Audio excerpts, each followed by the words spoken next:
On ne présente plus Boris Cyrulnik. Ce neuropsychiatre a consacré une grande partie de sa vie et de son travail à faire redécouvrir la psychanalyse en France, notamment le concept de résilience, la capacité à se reconstruire après un drame. Disons-le tout net, Boris Cyrulnik, c'est le psy préféré des Français. Ses ouvrages se comptent par dizaines et Emmanuel Macron l'a nommé président de la commission sur les 1000 premiers jours de l'enfant. Son travail et ses livres évoquent l'enfance, l'éducation, la famille, et tout cela fait écho pour les sapeurs-pompiers, tout particulièrement avec les missions de l'œuvre des pupilles orphelins de pompiers. Votre tout dernier ouvrage que vous avez intitulé La nuit, j'écrirai des soleils réunit des témoignages poignants qui incarnent justement la résilience. Évidemment, pour les sapeurs-pompiers, ces mots font terriblement écho, puisque les sapeurs-pompiers de France, c'est aussi une fédération nationale et une œuvre des pupilles orphelins des pompiers. Cette œuvre des pupilles, créée en 1926, prend aujourd'hui en charge 1358 enfants. On peut rappeler qu'en un an, 9 sapeurs-pompiers sont décédés. 2 sapeurs-pompiers des Alpes-Maritimes ont disparu dans la tempête Alex. Quelle est la nécessité d'accompagner ces enfants qui ont été confrontés à la perte d'un parent ? La perte d'un père ou d'une mère pompier est une structure particulière. C'est que on sait maintenant, d'après les travaux sur les 1000 premiers jours, que le père a une importance beaucoup plus précoce que ce qu'on croyait. La présence réelle du père est importante pendant la grossesse de sa femme. Parce que si la femme est sécurisée, elle sera sécurisante pour le bébé qu'elle porte et le bébé va se débrouiller pour se développer. Il a une figure d'attachement féminine, la mère. Là, on ne peut pas y échapper, hein, on est tous nés d'une femme, et il a une figure d'attachement masculine, le père. Sauf que le père, ça dépend étonnamment de la culture. On ne sait pas très bien ce que c'est qu'un père. Dans notre culture occidentale, le père, c'est celui qui a fait le coup, si vous permettez cette délicate métaphore. Alors, ça veut dire que l'affectivité façonne, sculpte le cerveau, et donne à l'enfant la confiance en soi et le plaisir d'explorer le monde. Un bébé qui n'a pas de père réel perd un peu cette confiance en soi qui l'invite à se socialiser. Mais, dans le cas des pompiers, probablement dans la petite enfance, il a eu un père réel qui lui a donné confiance en soi et il le perd.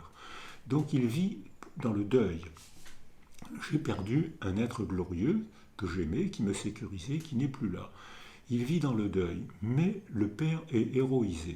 Le père pompier est héroïsé, c'est-à-dire que c'est une image identificatoire très importante, mais imaginaire.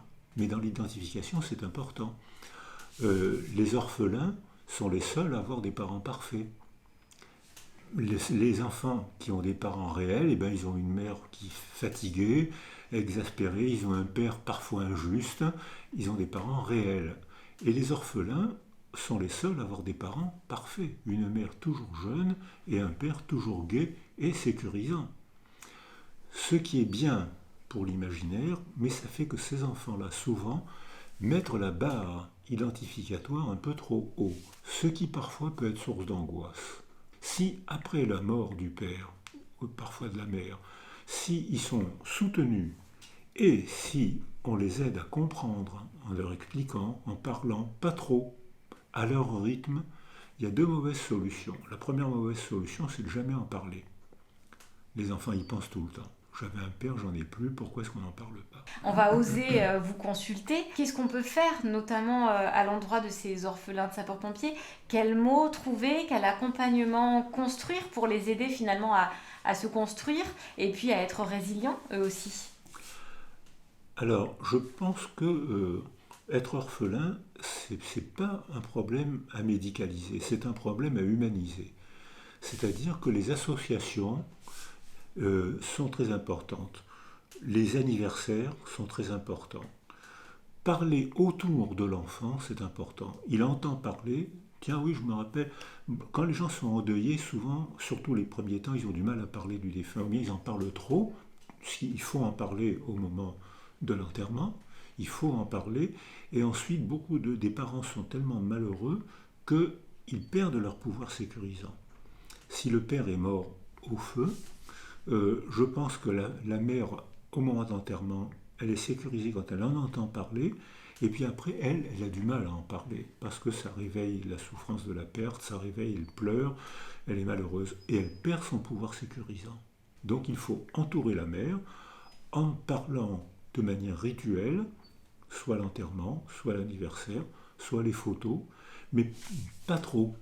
Si on ne parle que de ça, ça finit par envahir l'enfant qui est obsédé par un père trop présent dans l'imaginaire.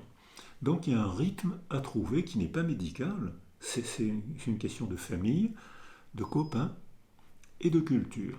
Toutes les cultures ont inventé des rituels du deuil.